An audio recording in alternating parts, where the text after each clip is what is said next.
Hello. Today we're going to do a quick unboxing of the material that comes in the blood kit. This is for lab number 8. So let's take a look at what's inside this box.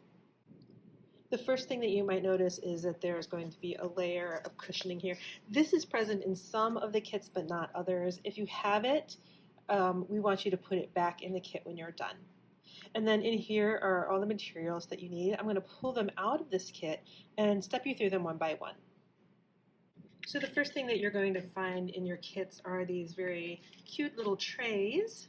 And if you look at them really carefully, you can see that each of the trays, and there should be 4, each of the trays has a letter A and a letter B and the letters RH.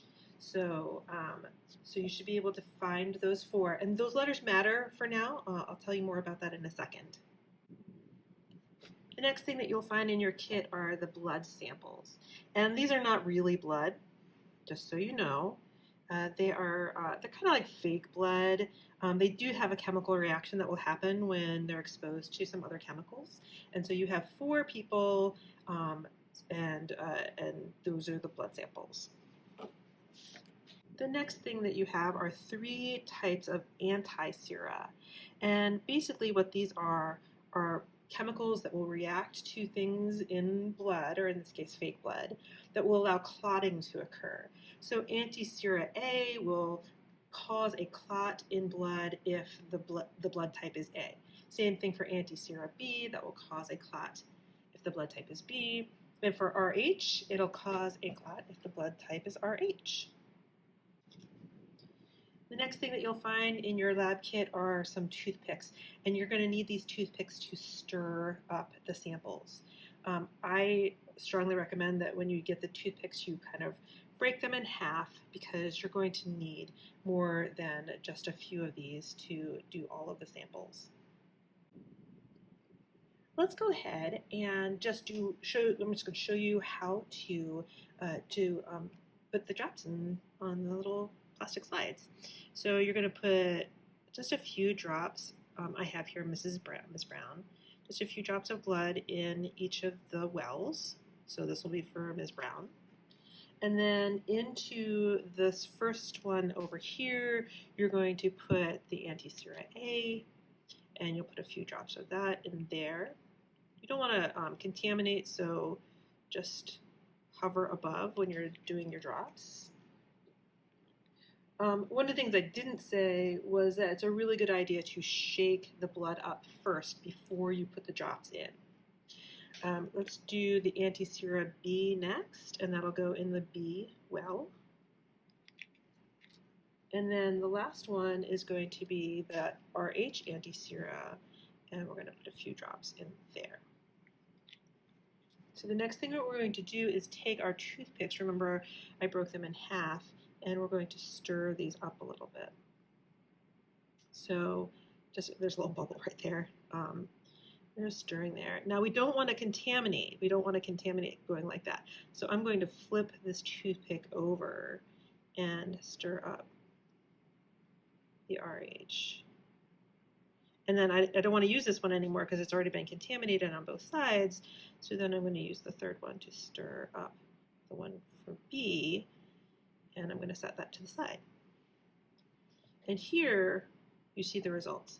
Now, what I'm seeing here is no clotting in any one of those containers, in any one of those little wells. And that means that this person has no reaction in A, no reaction in B. That means they're type O.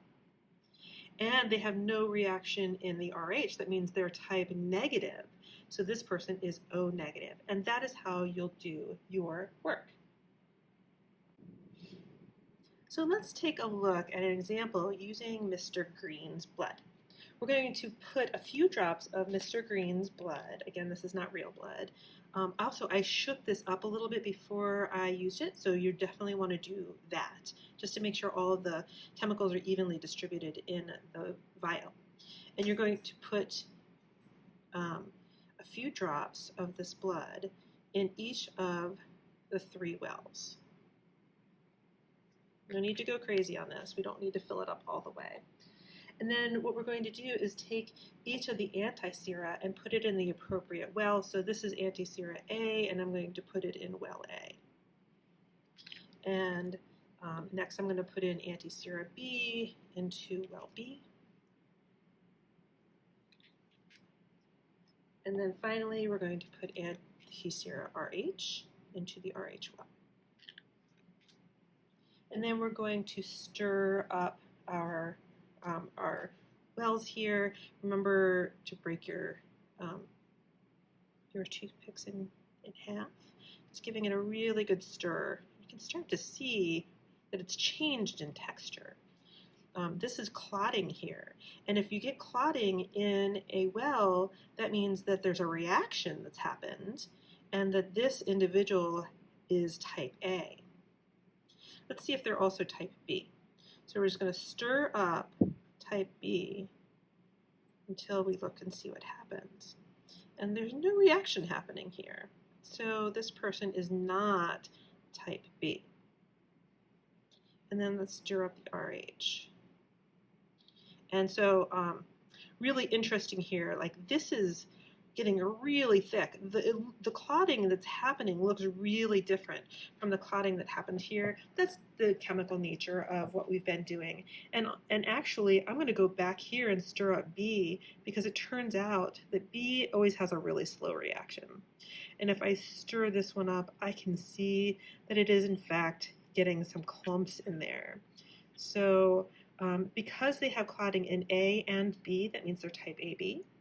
And because they have this thick clumping in the RH, you can see just how thick that is. See that? That means they're also RH positive. This person is AB positive. And here's what it looks like with no clotting in any of the wells. This person would be O negative.